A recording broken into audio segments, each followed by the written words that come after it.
नमस्कार, मैं Rakesh Chaudhary wave physics classes Sikar से। बच्चों, आज हम आपके लिए लेके आए हैं एनसीईआरटी के वो थ्योरेटिकल टॉपिक जहां से नीट की एग्ज़ाम में क्वेश्चन अराइज होते हैं। तो आज का अपना टॉपिक है इनर्शिया। तो देखो, इनर्शिया को हिंदी में हम बोलते हैं जड़त्व। तो सबसे पहले हम ये समझते हैं कि इनर्शिया क्या होता है। किसी भी बॉडी की पोजीशन में जो चेंज होता है उसका जो अपोज होता है, और वो जो अपोज है उसी को ही हम क्या बोलते हैं, इनर्शिया। कहने का मतलब अवस्था परिवर्तन का विरोध ही क्या होता है, जड़त्व होता है। तो इसको हम मेंशन कर सकते हैं, opposition to change of state. अब इसके बेस पर हम काफ़ी सारे डेली लाइफ से रिलेटेड एग्जाम्पल ले सकते हैं। जैसे हम मान लो कि हमारे पास में हम गाड़ी में बैठे और गाड़ी है वो पहले से ही मोशन में, और जैसे ही उस पर एक्सटर्नल फोर्स लगाएंगे तब वो रुकेगी। लेकिन जब तक कि उस पर एक्सटर्नल फोर्स नहीं लगाया जाता है तब तक तो वो सेम अपनी जो भी पोजीशन है मूविंग हो सकती है, हो सकता है वो रेस्ट पोजीशन में उसी में ही वो बनी रहेगी। लेकिन अचानक से उस पर ब्रेक दिए जाते हैं तो सारे के सारे जो यात्रीगण होते हैं वो बच्चों आगे की तरफ झुक जाते हैं। और ये सब किसका एग्जाम्पल है, इनर्शिया का है। या हम ऐसा समझें कि आप सब लोग कार में बैठे हैं और कार पहले से ही रेस्ट पोजीशन में, अचानक से इसको हम एक्सेलरेट करते हैं तो सारे यात्रीगण जो पीछे की तरफ झुक जाते हैं। ये एग्जाम्पल भी किसका है, इनर्शिया का है। या बच्चों हम ये देखें कि भाई मान लो कि हमारे पास में कोई ऑब्जेक्ट है और उसको हम सर्कुलर पाथ पर रोटेट करवा रहे हैं या सर्कुलर पाथ पर वो रिवॉल्व कर रहा है। उस केस में हम देखते हैं कि वो सेम अपने डायरेक्शन को बनाए रखे, सर्कुलर पाथ पर ही घूमता रहे। इसका मतलब उसका सेंट्रीपिटल सेंट्रीफ्यूगल फोर्स के बराबर है। वो दोनों एक दूसरे को बैलेंस कर रहे हैं, जिसकी वजह से ये सर्कुलर पाथ पर मूव कर रहा है। लेकिन जैसे ही हम इसके डायरेक्शन को चेंज करना चाहेंगे तो हमको एक्सटर्नल फोर्स की रिक्वायरमेंट होगी। इसका मतलब सीधा सीधा सा यही है कि अगर कोई बॉडी अपनी पोजीशन में जो चेंज करती है उसका अपोज करते हैं, उसी को हम क्या बोलते हैं, इनर्शिया, बोले तो जड़त्व है। ये बच्चों तीन टाइप का होता है। सबसे पहले आता है इनर्शिया ऑफ रेस्ट, दूसरा आता है इनर्शिया ऑफ मोशन, तीसरा आता है इनर्शिया ऑफ डायरेक्शन। तो सबसे पहले हम बात करते हैं इनर्शिया ऑफ रेस्ट। अब देखो इसके अंदर क्या होगा, बॉडी जो है वो रेस्ट पोजीशन में ही रहने की प्रवृत्ति रखेगी। उसकी टेंडेंसी क्या रहेगी कि बॉडी रेस्ट में रहे। लेकिन जैसे ही उसके साथ हम छेड़छाड़ करेंगे तो वो मोशन में आएगी, और मोशन में आएगी तो इसका मतलब वो मोशन का अपोज करेगी, वो रेस्ट में ही रहना चाहती है। अगर हम इनर्शिया ऑफ डायरेक्शन की बात करते हैं तो इसका मतलब वो सेम डायरेक्शन में ही रहना चाहेगी जब तक कि उस पर कोई एक्सटर्नल फोर्स अप्लाई नहीं करेंगे। इन सभी का एक निष्कर्ष निकल के आया कि अगर कोई बॉडी रेस्ट में है तो रेस्ट में रहे, अगर कोई बॉडी मोशन में है तो मोशन में रहे, जब तक कि उस पर कोई एक्सटर्नल फोर्स अप्लाई ना किया जाए। ये बात अपनी सुनी सुनी लगती है। आपके पास में न्यूटन की गति का फर्स्ट नियम है और उसमें ही ये ऐसा बोला जाता है कि एक्सटर्नल फोर्स लगा के आप बॉडी की पोजीशन को चेंज कर सकते हैं। अब बात ये आ गई कि इनर्शिया, इसके जो टाइप्स हैं उनको अपन देखते हैं।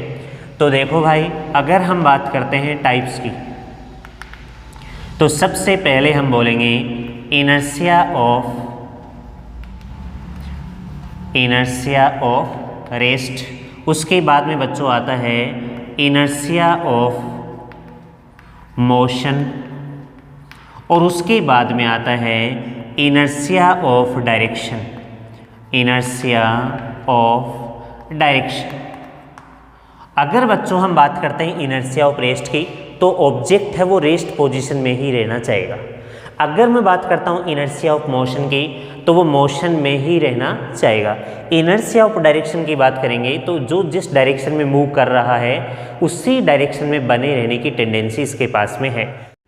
बच्चों, जब हम गीले कपड़ों को झटका मारते हैं जिससे हम पानी की बूंदें उनसे अलग करना चाहते हैं, तो सबसे पहले हम क्या करते हैं कि जैसे उन पर झटका मारते हैं तो जो पानी की बूंदें हैं वो तो इनर्शिया की वजह से वहीं रह जाती हैं, और जो कपड़ा है वो मूव कर जाता है, कपड़ा गतिशील हो जाता है और पानी की बूंदें स्थिर अवस्था में जाती हैं जड़त्व के कारण, जिससे वो अलग होकर गिर जाती हैं।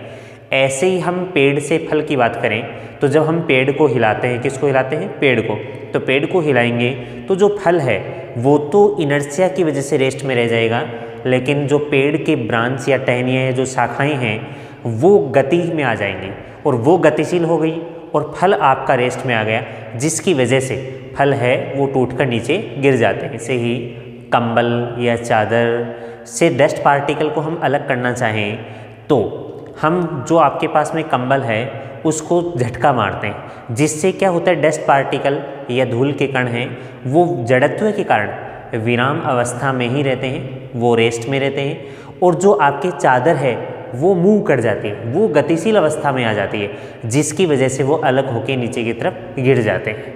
तो ये बहुत सारे एग्जाम्पल हैं जो अपने डेली लाइफ में इनर्शिया को डिफाइन करते हैं। तो बॉडी के मास और इनर्शिया के बीच में क्या रिलेशन है, क्या संबंध है। तो सबसे पहले आपको ध्यान ये रखना है कि बॉडी का जो इनर्शिया है वो बॉडी के मास पर डिपेंड करता है, डायरेक्टली प्रोपोर्शनल है।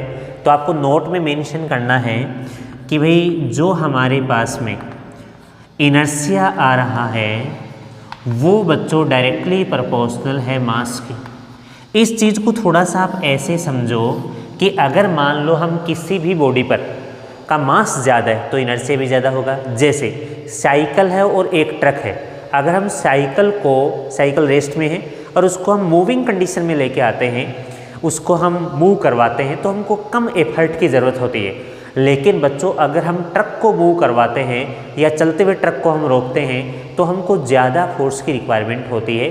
तो इसका मतलब है कि जिस चीज़ का मास ज़्यादा है, अगर जिस बॉडी का मास ज़्यादा है उसका बच्चों इनर्शिया भी क्या हो जाएगा, ज़्यादा हो जाएगा। तो ये चीज़ भी थोड़ी सी आपको ध्यान में रखनी है कि मास ज़्यादा है तो इनर्शिया ज़्यादा है, मास कम है तो इनर्शिया भी कम। इसका मतलब है कि जो किसी भी बॉडी का अगर हम इनर्शिया जड़त्व की बात करते हैं तो उसके द्रव्यमान के साथ में सीधे समानुपाती होता है, चाहे वो इनर्शियल मास है चाहे वो ग्रेविटेशनल मास है, दोनों का रेशियो कितना रहेगा, 1:1 ही रहेगा। इसलिए आपको कंफ्यूज होने की कोई ज़रूरत नहीं है।